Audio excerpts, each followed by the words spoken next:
Magandang lalaki at babae po sa inyo lahat. Ako po, si Vic Garcia. Ako naman po yung lingkod, Evelyn Garcia. Dito ang Buhay Unleashed sa 92.3 True FM. Nandito kami para gabayan kayo tungo sa buhay na mas matagumpay, Mas masaya at mas makabuluhan. Kapatid, alam mo bang pera isa sa pinakamalakas o madalas pag-awayan ng mag-asawa? Tama ka dyan. Kaya nga ang tanong dyan, ang challenge yan dapat bang magkasama o magkahiwalay ang pera ng mag-asawa? Good news po, for today, pag-uusapan natin ano-ano maganda at pangit na resulta kung magkahiwalay o magkasama ang pera ng mag-asawa. Sa ating episode na Pera ko o pera mo? Yan, maganda po. Medyo issue daw po yan. Yung pera ba daw ni Mrs., pera ni Mr. Pera ni Mr., pera ni Mrs. Nako, pag-uusapan po natin yan. Sa anong aksyon mo, pag-uusapan naman natin ano-anong magandang aksyon kung nag-o-offer ang kamag-anak mo ng investment. At ang sabi nila, naku, siguradong malaki ang kita. Yan, pera na naman po. So, papasayo, panay pera pag-uusapan po natin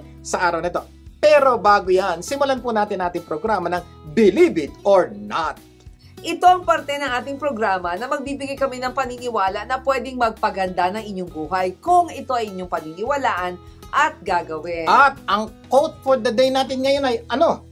Kung hindi mo na siya kayang unawain, patuloy mo na lang siyang mahalin. So, yan po ang ating Believe It or Not quote sa araw na to. Kung hindi mo siya kayang unawain, patuloy mo na siyang mahalin. Parang labo. Huwag kang may galala. Papaliwanag po natin yan. Alam mo, napakaganda ng paniniwalang ito, no, sa mga may karelasyon. Lalong-lalo na sa magkakapamilya. Kaya diba? mag-asawa, mag-ama, mag-ina, magkapatid, makinig po kayo mabuti. Ito po yung napakagandang paniniwala at siguradong magpapaganda ng inyong relasyon kung ito ay inyong maunawaan, paniniwalaan at gagawin. Kasi may mga pagkakataon kasi sa buhay natin na hindi na natin maunawaan yung mahal natin sa buhay. Yan. Parang ka mo?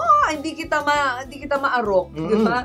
Hindi kita maintindihan. Alam na nilang mali, pero pakiramdam natin patuloy pa rin nilang ginagawa. Nangangako sila na hindi nila uulitin, pero patuloy nilang ginagawa. So parang hindi mo talaga ma-comprehend. So, malamang by this time po, nakaka-relate na kayo sa amin. Meron kayong mga kapamilya na parang gigil na gigil, inis na kayo. Dumarating sa punto, hindi mo na siya maunawaan kasi may mga pagkakamaling paulit-ulit na lang nangyayari. At nangako na, pero hindi naman nagagawa. So parang dumarating kayo sa punto, hindi ko na siya maunawaan. Yan, malamang by this time, may naalala kayo, ay si ganito to, si ganito to, si ganito yan. O parang sinasabi mo, bakit kaya siya ganun? Bakit hindi nagbabago? At minsan nakakainis na, di ba? At ito po ang sabi natin dito, kapag dumating na kayo sa sitwasyon na hindi nyo na talaga maunawaan, ang payo namin, itigil nyo na silang unawain. Pero, patuloy mo na silang mahalin. Siguro ba what? Hindi na namin sila uunawain? Opo, makinig mo po din. Ang payo po namin, pag dumating na kayo sa punto, na minsan nangyayari yan, dumating na kayo sa puntong hindi nyo na maunawaan ang inyong kapamilya o mahal nyo sa buhay. Ang payo namin huwag nyo kakalimutan, itigil mo na siyang unawain. Sir, parang ang labo naman yun. Kung hindi ko siya uunawain, hindi aayos ang aming relasyon. Hindi po. Kumisan po, kaya nasisira ang inyong relasyon, patuloy mo siyang inuunawa, kahit hindi mo na siya maunawaan. O parang ginagamit mo lahat ng energy, lahat ng logic mo para maintindihan. Hindi mo nga maunawaan. Ayaw nga. Lalo ka naiinis at nakasar. Ganun yun. At kapag inunawa nyo sila at hindi nyo sila maunawaan, maiinis lang kayo. Diba? Kung minsan, magagalit pa kayo. Lalong hindi mo na siya mamahalin. Kaya mahalin mo na siya. Yan, sa malinaw pa. Diba? Gagamitin nyo lang pong prinsipyong ito pag dumating na kayo sa puntong pinipilit mo siyang unawain pero talagang hindi mo na talaga siya maunawaan. Hinahanapan mo na ng logic lahat ng angulo. Wala talaga, iba talaga siya mag-isip, iba talaga siya kumilos, yung tama sa'yo, mali sa kanya, gigil na gigil ka na. Pag dumating na po kayo sa pagkakataong to, ito pa yun namin huwag nyo na siyang unawain. Mahalin mo na lang. Paano yan, alam mo, kapag nainis ka na, tsaka nagalit ka, kasi nga, pinipilit mong intindihin. Na hindi mo naman siya maintindihan. Oo, bakit niya ginawa ito? Bakit niya nilagay dito? Bakit alam niya mo niya naglilinis ako, dito niya nilagay, di ba? Ang dami niyang iniisip para maintindihan na hindi mo maintindihan yung dahilan, ba't niya ginagawa? Correct, di ba? So, kapag nainis ka na, nagalit kayo, magbabago ba yung Nagbabago na yung relasyon sa kanya. Bakit? Hindi mo na siya maunawaan. Parang feeling mo, iniinis ka na, inaasar ka na. Kasi parang wala nang dahilan ba't niya ginagawa yung mga bagay na, except inising ka o sa rin ka. Pag ganyan po ang nangyari sa inyong relasyon, malamang ang sitwasyon nyo will become from bad to worse. Magiging worse po ang sitwasyon nyo kasi nga, hindi nyo siya maunawaan. Ang nangyayari po, naiinis ka na. Kaya po ang payo po namin, pag dumating na po kayo sa pagkakataong hindi nyo na talaga siya maunawaan, nangyayari talaga yan, huwag nyo na siyang unawain kasi maiinis ka lang. Ang hiling namin, patuloy mo na siyang mahalin. Kasi pag patuloy mo siyang inunawa, magbabago yung reaction mo towards that person. Kasi hindi mo siya maunawaan. Hindi mo siya maunawaan. And syempre, magiging negative, di ba? Kapag itinigil mo na siyang unawain, at patuloy mo na lang siyang mamahalin, edi hindi ka magagalit. At yung galit ay mapapalitan ng awa. Maawa ka sa kanya. Di ba? At dahil naawa ka, magbabago yung trato mo sa kanya. Magbabago for the better. Yes, diba? Kaya nga po, itigil nyo na siyang unawain. Pero wag mo kakalimutan na patuloy mo siyang mahalin. Ito po pagkakaiba kasi, yung pang-unawa, mangyayari lang pag naunawaan mo siya. Oo. Pag hindi mo na siya na maunawaan, hindi mo siya maunawaan, naiinis ka. Pero yung pagmamahal, ang pagmamahal po, kahit hindi mo siya maunawaan, pwede mo siyang mahalin. Unconditional kasi. Ha? Pag hindi mo siya maunawaan, hindi mo siya pwedeng unawain. Bakit? Hindi mo nga maunawaan eh. Kaya ang payo namin, kung may kapamilya kayong dumarating sa punto ganito, itigil nyo na unawain, pero huwag nyo pong kakalimutan, patuloy mo lang siyang mahalin. Alam nyo kapatid, hindi namin alam kung gaano kahirap ang inyong pinagdadaanan sa inyong mahal sa buhay. Diba? Maaring asawa, anak, magulang, kapatid, diba? Pero naniniwala kaming kung hindi mo siya kayang unawain at patuloy mo siyang mamahalin, eh mas gaganda ang inyong relasyon. Dagdag ko lang po, kapasin po, may mga pagkakataon po, nanay, lalo yung mga bata, hindi maunawaan ang ginagawa. Oh. Teenager, pero patuloy natin minahal. Naayos din po yung bata. O balik rin natin ngayon, mga anak.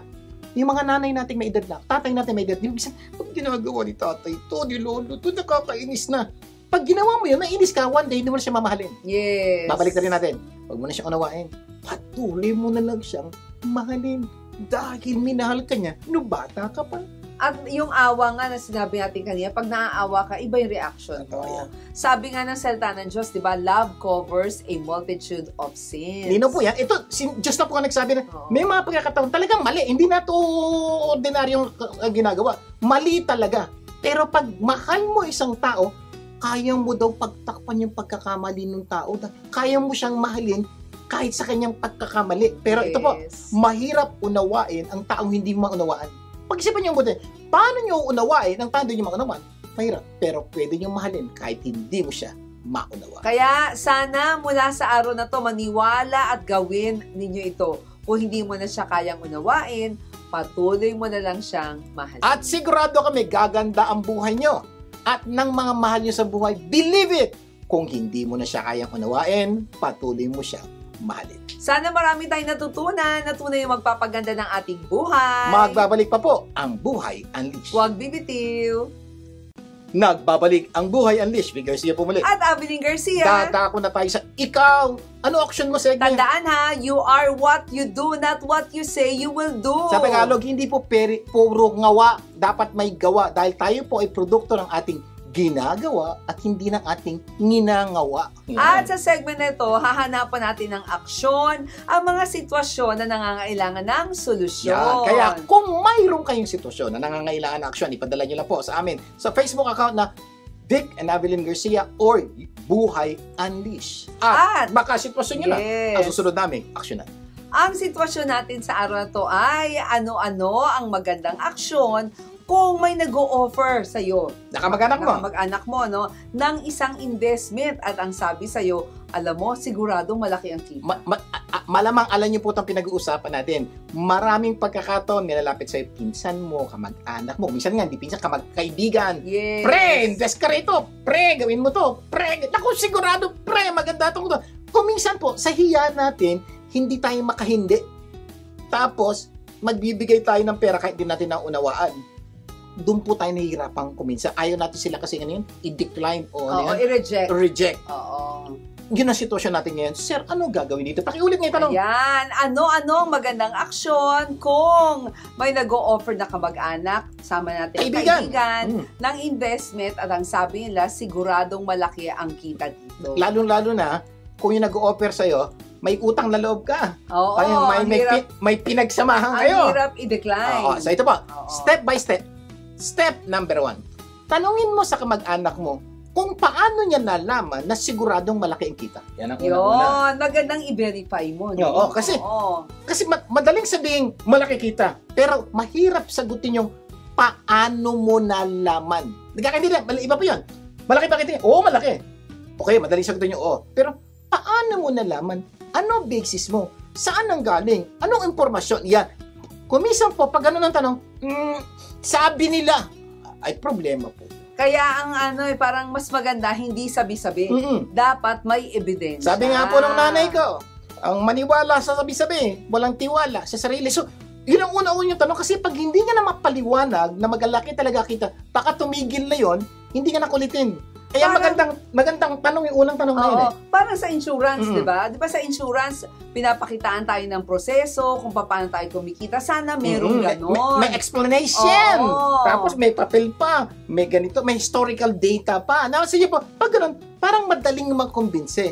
Kaya lang po, may mga investment ngayon na lalapit sa atin, maski po yung taong naglalapit sa atin, hindi niya maunawaan yung investment na sinasabi niya. Sabi nung nag-present sa akin. Yung problema po yun. Problema po yun. Naalala ko yung sinabi ni Warren Buffett. Isa sa pinamatalino, pinakamayaman, at pinakamagaling sa investment.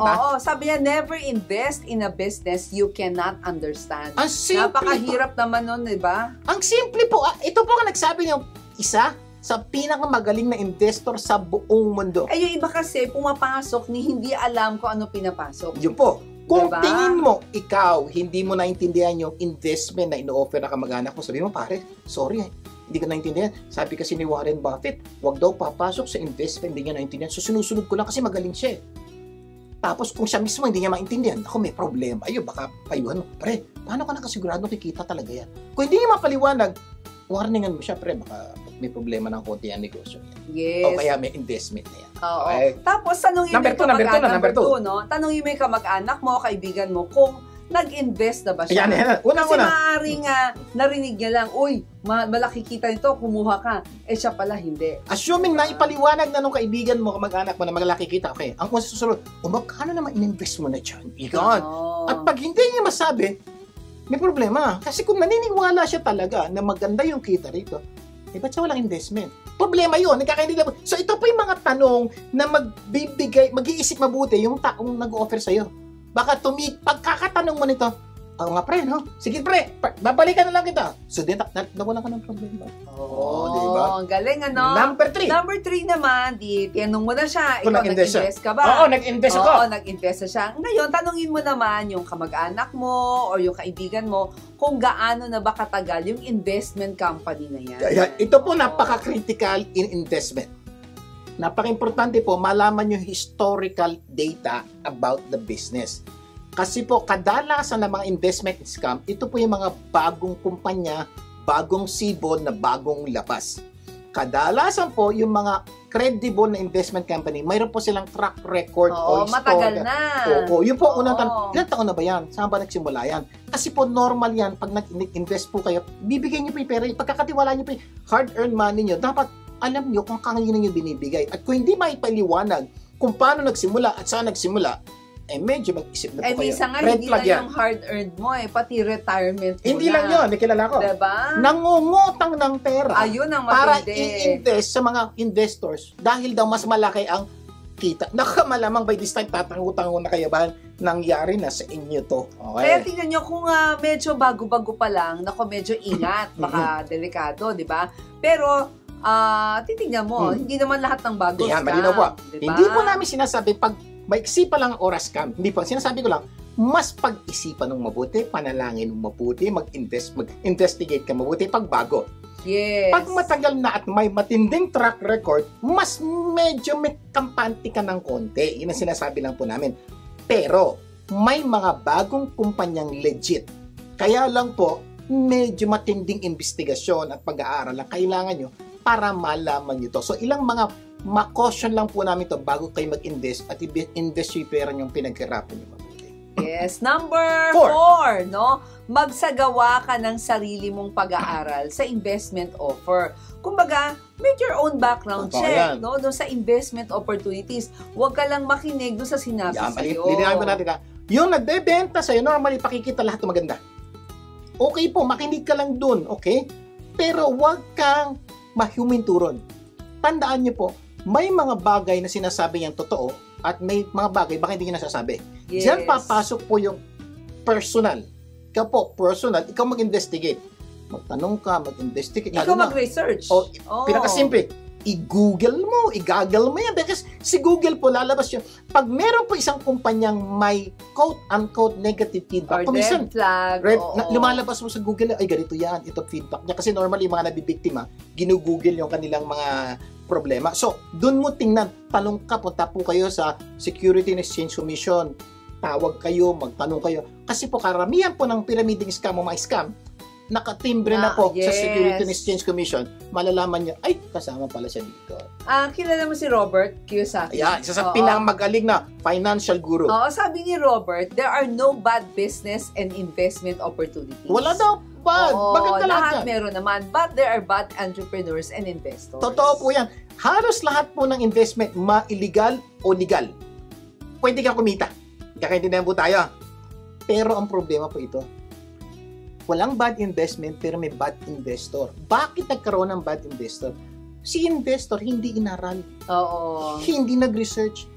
Kaya nag-invest siya sa isang bagay na una-una pwedeng mali o illegal or lolokohin lang siya. Sino may kasalanan? Yung investor. Sir, yung nagbebenta, kasalanan niya. Hello, lalo na kung siya po talaga yung nagbebenta. Alam niya na niloloko siya. So kumikita siya doon. So ang punto ko lang po is, tayo mismo, huwag tayong manisin na ibang tao sakaling mabiktima tayo ng pyramiding scam. It's our fault. Oo, sabi nga, remember this, yung number 5 natin. If it's too good to be true, it's probably a fraud. Yan. Pag may nakakuha po kayo ng investment na napakalaki ng kita, Hoy, kikita ka dito 30% ito na lang naman. pag-isipan mo ulit. Ganon. Kung tunay na malaki ang kita niyan, i-share pa ba sa'yo yan? Siya na lang. Nagkakaintindihan po tayo. Ba't sinashare sa'yo? Pagkakakitaan ka niya. Yun lang pa magkakaintindihan po tayo. So mag-isip po kayong mabuti dahil napakadami na po ng pyramiding scam. So huwag na po kayong sumunod.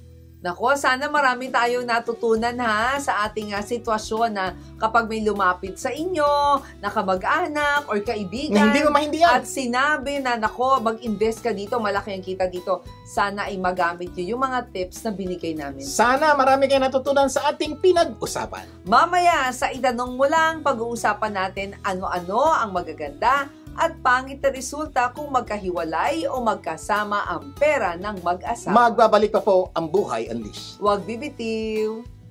Nagbabalik ang Buhay Unleashed. Vic Garcia po muli. At Aveline Garcia. Dadako na tayo sa segment na itanong mo lang. Dahil ang paniniwala namin, when you don't know, don't guess. Ask. Sa Tagalog, kapag hindi alam, huwag manghula. Itanong mo lang. At syempre, bago ang lahat, pagtatanong na naman tayo sa ating pong CPA expert na si Lorna Laksa. Mula po yan sa Caballero Laksa & Company CPAs. Lorna! Magandang lalaki sa iyo, Sir Vic. Magandang babae sa iyo naman, Ma'am Aveline. Excited ako to announce the urgent and important announcement of the Bureau of Internal Revenue on the extension of the submission of the summary list of all the, or we call it alphabetical list of all employees. So, dapat ang ating mga empleyado ay makatanggap ng kanilang tinatawag na Certificate of Withholding Tax or 2316. Kaya naman nagbigay na extension ng ating BIR until March 31. Ito pong announcement na ito ay binigay ng BIR last February 26 lamang. At kailangan mag-submit ang lahat ng negosyante ng sworn statement at ang listahan ng kanilang mga empleyado, at ito ay dapat pirmado ang kanilang certificate na ipapareceive sa Bureau of Internal Revenue. Kaya dapat ang lahat ng empleyado ay makatanggap ng kani-kanyang 2316. Yan lang, at in-expect natin na wala silang stress tungkol sa deadline na yan. Yan lamang, at God bless us all. Thank you. Maraming salamat, Lorna, para sa ating usapang CPA. Okay, kapatid, may tanong ako sa iyo. May asawa ka na ba? O nangangarap ka pa ba magkaroon ng asawa? Alam mo bang pera, isa sa pinakamadalas pag-awayan ng mag-asawa? Malamang magandang tanong yan, ano? Kasi iba pumapasok na lang sa buhay may asawa nang hindi nila alam na minsan nagkakaproblema sa finances, ano? Kaya makinig po kayo mabuti kung may asawa na kayo, balang mag-asawa, pag makinig kayo mabuti, napaka-importante ang dito pag-uusapan. Ang tanong, dapat bang magkasama ang pera ng mag-asawa o magkahiwalay? Medyo controversial question. Malamang by this time, kung nanonood kayo, meron ka ng idea. Kung may asawa ka, ay nako, dapat hiwalay kasi ganito yung asawa ko. Sabi niya, ay nako, dapat magkasama kasi ganito. Kung dalaga naman, ano nga ba talaga? Magkasama o magkahiwalay? Oo. Alam mo, sa maraming taon, mas maraming mag-asawa ang sama-sama ang kanilang pera. Siguro tanong, totoo yan, paano naman nangyari yun? Kasi po, many years ago, a normal family, sila lalaki lang yung nagtatrabaho. Sila lalaki lang. Magtatrabaho sila lalaki, kita, uwi ng bahay. Pag uwi ng bahay, iaabot kay misis yung kinita niya. Ang tawag nga daw, intriga. Basically, yung pera ni mister, pera ni misis. Pera ni misis, pera ni mister. Yung po yung nangyayari noong araw. Pero sa pagbabago ng panahon, medyo nabago na ang paghawak ng pera.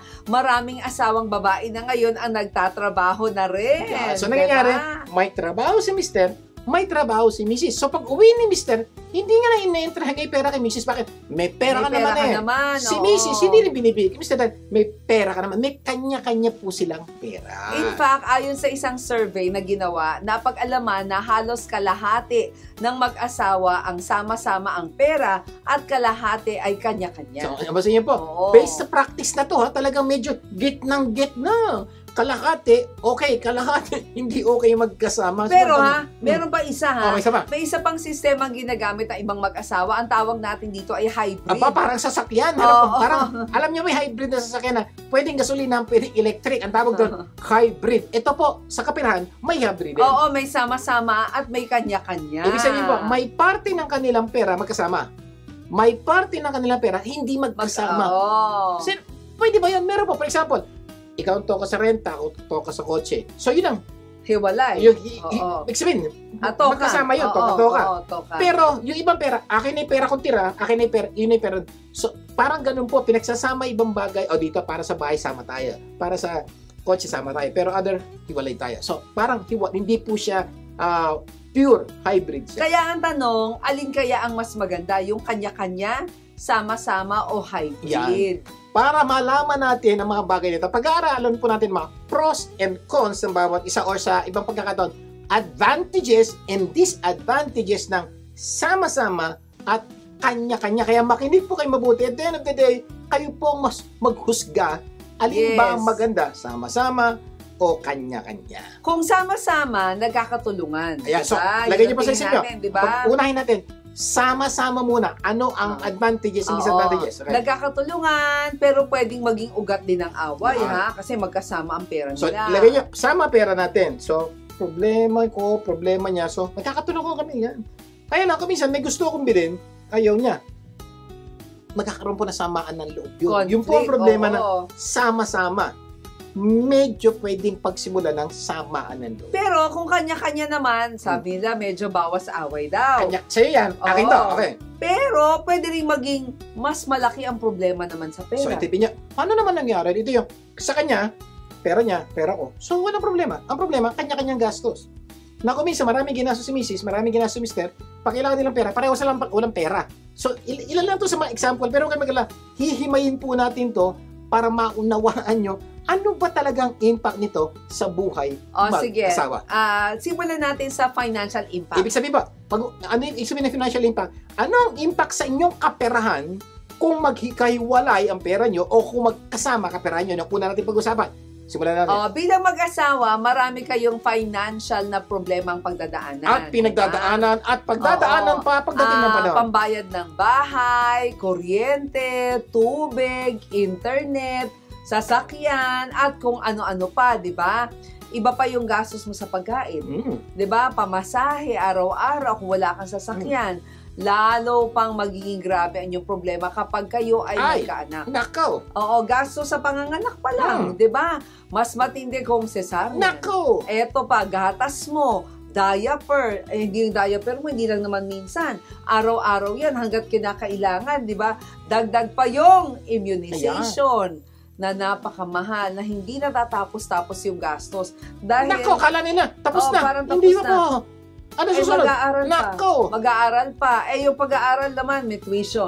Hindi man natatapos doon. May baon, may pamasahe, may project pa na minsan hindi totoong project, di ba? So lahat po na yan, ang dami. pera ang Oo. involved po sa mga bagay. At yan pong mga bagay na araw-araw nangyayari sa ating buhay na kung minsan po, nagiging talagang sanhi ng malaking problema sa pagsasama. So, ilagay niyo po sa isip niyo, lahat ng napakaraming gastos sa mag-asawa. So, imagine niyo kung sama-sama ang inyong kaperahan. Oo, kung sama-sama yung kaperahan, ang pera ni Mrs. Ni Mr. at ni Mr.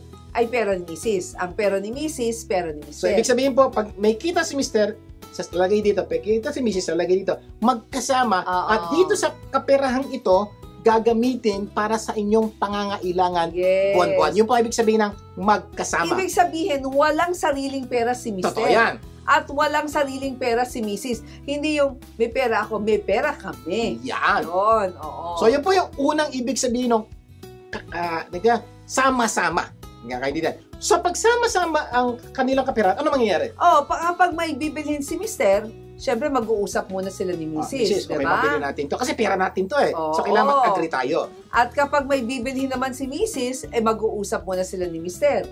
Ay dahil dito, ay nako, nagkakatulungan ng dalawa. Diba? Kasi two heads are better than one. Ganda po nito. Dahil po dalawa kayo nag-iisip, yung possibility pong makapag-desisyon ng tama sa bawat gastos ng inyong gagawin, malaki po ang posibilidad na tumama.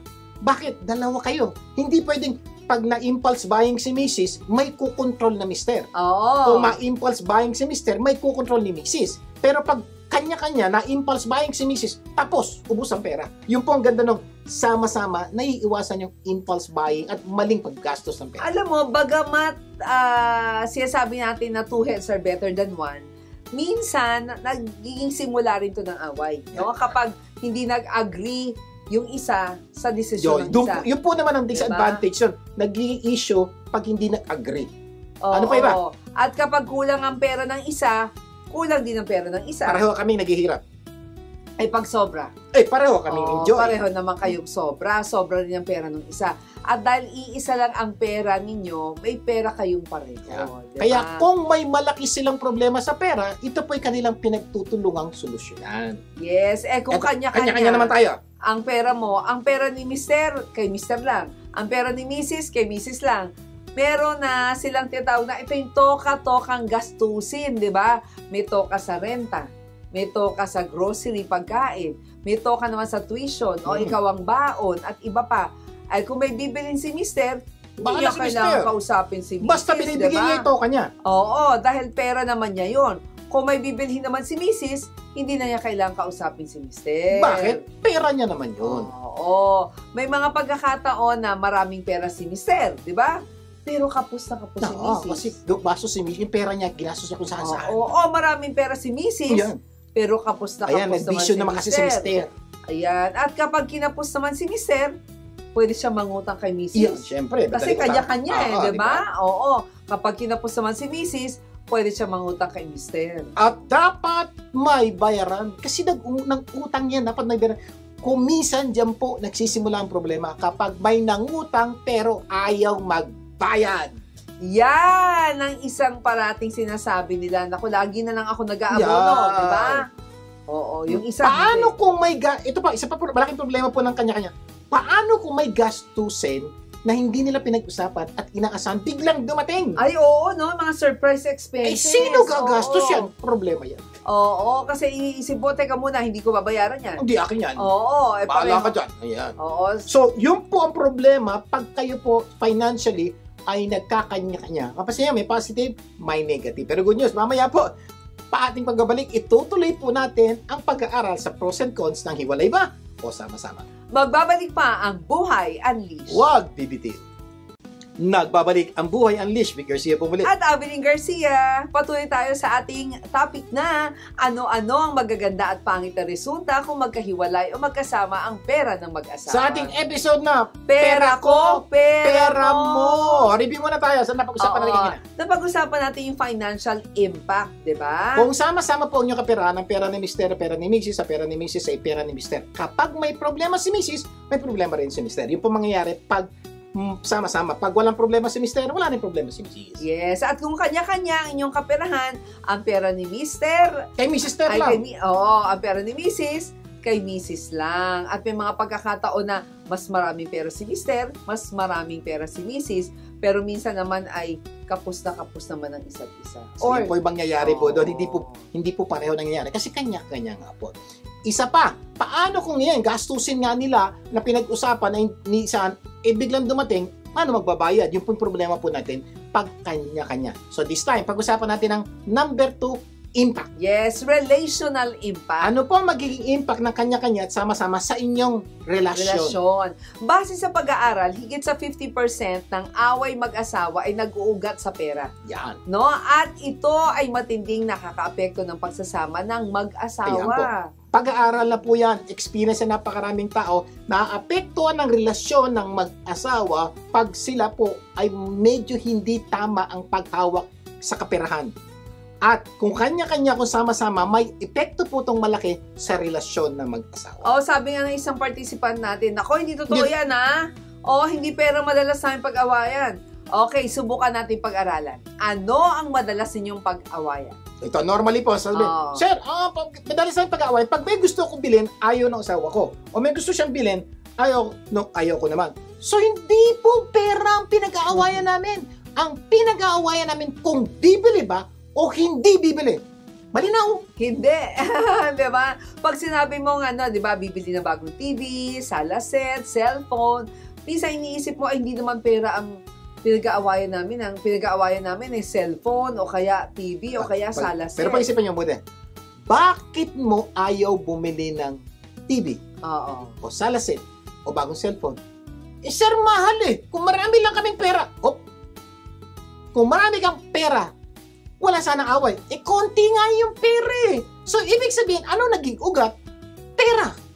Pag-isipan nyo ito mabuti, pinag-uusapan pa natin. Iba nga sinasabi, ay hindi perang ugat namin. Sige, ano pinag-aawayan nyo? Ang pinag-aawayan namin, saan mag-aaral yung anak? Sa private ba o sa public? Ayan. Oo nga naman, sir. Tingnan mo, hindi pera. Ito, tanong ko sa sunod. Bakit ayaw mo sa private? O bakit ayaw nyo sa public? Ano na yung dahilan? Kadalasan, di po sa lahat ng pagkakataon, sir, mahal sa private, kaya ayoko sa private school. Ano na naman ang ugat mo away nyo? Pera na naman. So, pag-isipan nyo po mabuti. Pero may mga pagkakataon, di naman pera. Sir, pangit po kasi turo dito. Ayan, turo ko minsan. Totoo yun. Pero kadalasan po, ang dahilan, pera. Meron naman mga simpleng pang-araw-araw, di ba? Saan tayo kakaing restaurant? Dito ba o doon? Diba? Ba't ka pinag-awayan? Sim, gusto niya na mahal-mahal yun. Kapansin niya, pera na naman. Diba? Minsan naman, para may lalapit sa'yo, humihingi ng tulong ka mag-anak. So, pag-uusapan ninyo, tutulong ba o hindi? Sir, ang pinag-awayan namin, kung tutulong o hindi, ba't ayaw mo tumulong? Sir, kapos nga kami sa pera. Papansin niyo po, babalik naman. Kung hindi kakapos sa pera, tutulong ba kayo? May away ba? Wala po. Ba't kayo nag-aaway? Kulang po sa pera, kaya hindi kami makatulong. Tingnan niyo po. Yes. Na po.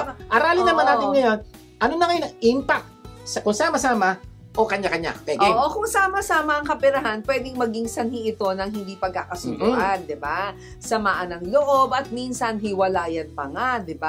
Kasi nga po, dahil sama-sama, may mga pagkakataon hindi kayo nag-agree on how to spend that money, pareho yung pera yon, medyo nakakasamaan ng loob at nag-aaway. Pero on the other hand, pwede ito maging daan para matuto ang bawat isa kung paano mahalin at pakitunguhan yung taong ito, di ba? Kasi nga po, dahil doon, natututo tayong mag-adjust. Yes. Parang okay naman niya. Okay. So, natututo tayong unawain, intindihin. So, kung matututo tayong mag-grow sa sitwasyon ito, we will grow relationally. Pero kung hindi tayo matututo, we will grow, magkakwaral tayo all the time. Kumbaga lalong tatatag yung kanilang pagsasama. Kung matututo sila. Kung matututo, di ba? Ito, nadagdag ko lang bago tayo dyan. kuminsan po ito nagiging kaya ayaw ng iba na kanya-kanya, ang sama-sama. Sama-sama. Bakit? Sir naman mas malaki kita ko kaysa sa kanya. Nako! Ba't siya nasusunod?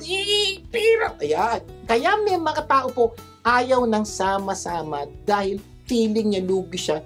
Mas malaki in-tribute ko, pero pareho kami mag-decision. Di yata tama yun. Problema niya. At kung kanya-kanya ang inyong kaperahan, kanya-kanya. pwede naman babawasan ang hindi pagkakasunduan. Totoo yan. Kasi parang ganito, may bibilin tayo. Hindi na ako magpaalam sa asawa ko. Ako na lang.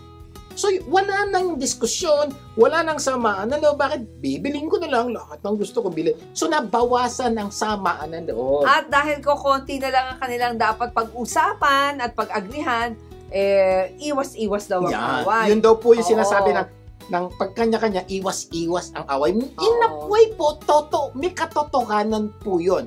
Kaya lang, kalahati lang po yun ang kwento. Oo. At dahil toka-toka naman ang kanilang gastusin, di ba? Parang okay lang. Pero, yan, may posibilidad pa rin silang magkaproblema kung darating ang hindi inaasahang gastos. Ang tanong, sino magbabayad? Example, nakatoka na lahat. Kaya lang po, hindi lahat po ng bagay na naiisip natin.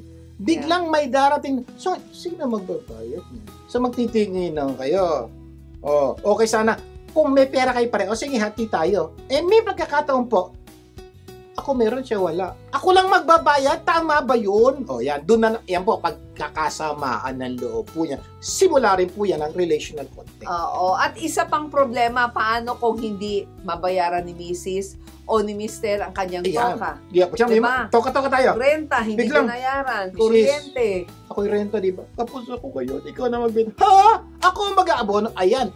Simula rin po ng awayan. Oo, magiging sanhi ng away kasi hindi mo binayaran yung kuryente, wala tuloy kayong ilaw, di ba? Away po yan. So, mapasin niyo po, hindi po dahil kanya-kanya wala ng away. May mga mangilang-ngilang pagkakataon pa rin pong pwede itong pagsimula ng away kung hindi nyo to panghahawakan ng tama. At sinasabi po namin, makanya-kanya, matoka-toka, may mga advantages and disadvantages. Kaya po, dapat kayo po, tingnan nyo pong mabuti. Ano ba yung maganda at bagay po sa inyo? Siguro mamaya tanong, saan ba talaga maganda? Okay, maganda. Bago mag-end po ng ating programa, isi-share po namin sa tingin namin mas magandang sistema sa paghawak ng pera ng mag-asawa. Yes. Nako, napakadami pa natin pag-uusapan mamaya ha. Itutuloy natin ang ating kwentuhan kung ano ba yung advantages and disadvantages ng magkasama o magkahiwalay ang pera ng mag-asawa. Magbabalik pa po ang Buhay Unleashed. Huwag bibitiw. Nagbabalik ang Buhay Unleashed. Vic Garcia po muli. At Aveline Garcia. Patuloy tayo sa ating segment na itanong mo lang. At ang ating tanong ay ano-ano ang magaganda at pangit na resulta kung magkahiwalay o magkasama ang pera ng mag-asawa. Sa ating episode na Pera Ko, Pera Mo. Review tayo, review. Kanina napag-usapan natin ang financial impact, no? Kung magkasama o magkahiwalay. Ang susunod natin pinag-usapan ay relational impact kung magkasama o magkahiwalay ang pera, meron pong impact yan. Ano ba yung nagiging sanhi ng away dito? Kung sama-sama ang kaperahan, pwedeng maging sanhi ito ng hindi pagkakasunduan o samaan ng loob. O kung minsan, hiwalayan. Pwede rin po kung maging daan din po ito na para matuto tayong maging mapagbigay, mapagunawa at mapagmahal sa ating kabiyak. Sama-sama kaperahan. At dahil dito, lalong tatatag yung inyong pagsasama. Pero kung kanya-kanya naman ang inyong kaperahan, relational impact nito, pwedeng mabawasan ang hindi pagkakasunduan o samaan ng loob. Dahil konti lang po ang inyong dapat pag-usapan at pag-agrihan dahil kanya-kanya pera nyo, kanya-kanya gastos yan. Pero may posibilidad pa rin itong magkaproblema dahil may mga darating na hindi inaasahang gastos. Sino magbabayad? Yan, problema yan. Isa pang problema, paano kung hindi mabayaran ni Mrs. o ni Mr. yung kanyang toka? Sino mag-aabono? Yan, pwede rin pagkawayan. At dahil na may tanong kang ganon, pwede rin itong maging sanhi ng away naman. Yun po yung relational impact. Now, let's go to another important thing, impact sa buhay ng mag-asawa. Spiritual impact. Totoo po, may spiritual impact kung sama-sama o kanya-kanya ang inyong kaperahan. Naalala nyo pa ba yung sinabi ninyo nung kinasal kayo? Yeah. Diba? Yung tinatawag na marriage O vows. pangako nyo sa isa't isa sa araw na inyong pagpapakasal. Yes. Diba ang sabi natin doon, for better or for worse? For richer or for poorer? In sickness and in health, till death do us part. Yeah. So, Diba? malamang naalala niyo po yan. Pinangako niyo yan sa asawa niyo sa harap ng taong marami na nanonood at sa Diyos. Yes. Yan ang inyong marriage vows. Pero hindi po natatapos dyan. Meron pa kayong pinangako. Yes, at sinabi ninyo, and the two shall become one. Yan. And the two shall become one. Hindi lang po kayo nangako yan. Maski po yung nagkasal sa inyo, sinabi niya, mula sa araw na to, ang dalawa ay magiging isa na. Tsaka yung symbolism. Kung nakalimutan nyo na po yan, papaalala po namin yung mga pinaggagawa nyo ng araw na yun. Like for example, yung cord. Yan, cord. Diba? Yung inilagay sa leg ng lalaki at leg ng babae. Oo, ang ibig sabihin nun ay magkasama na kayo sa buhay The habang two buhay. will become one. Yun ang po ibig sabihin ng cord. Oo. May isa pa pong symbolism na ginagamit po natin makasal tayo. Kandila. Kandila. Diba? Oo. Dalawang kandila magkahiwalay. Ano din? Correct. May kandilang malaki sa harap. Yes. Pagsasamahin ng dalawang kandila, pabuksan yung sa malaking kandila, papatayin ng dalawang kandila. Katunayan, and the two shall become one. Ay, yung iba naman medyo modern. Buangin. Buhangin or Yeah. sand, di ba? Magkaiba ang kulay, tapos pinagsasama. Normally po, ang kulay diba? ng lalaki, blue. Oo. Ang kulay ng babae, pink. May isang bote pong garapon, bakante. Sabay po nila ibubuhos yung pink Pagsasamahin. at yung blue at haluin pa po yun. Ay, napakahirap na mapaghiwalayin yung red at saka Symbolism yung pink, po diba? yun, ha?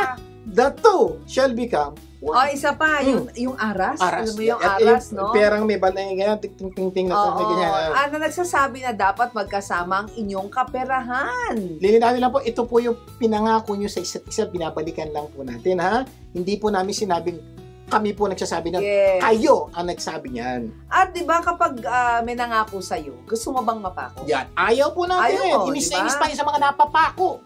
Kaya ang payo namin, kung ikaw ay nangako, siguraduhin mong hindi ito mapapako. Yan po ang gusto natin mangyari. Yan po ang gusto natin gawin sa atin na pag may nangako sa atin, huwag nating ipapako.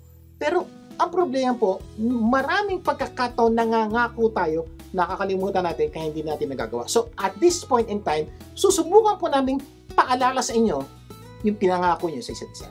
At makikita mo, kung sama-sama ang inyong kaperahan, sinunod nyo yung pangako sa inyo ng Diyos. Yan. At pangako ninyo sa isa't isa. So, yung- pangako nyo sa Diyos at pangako nyo sa isa't isa. Yung po aming pananaw po dito, kung kayo po ay nangako the two shall become one sa araw ng inyong pagkasama, dapat po ang pera nyo magkasama.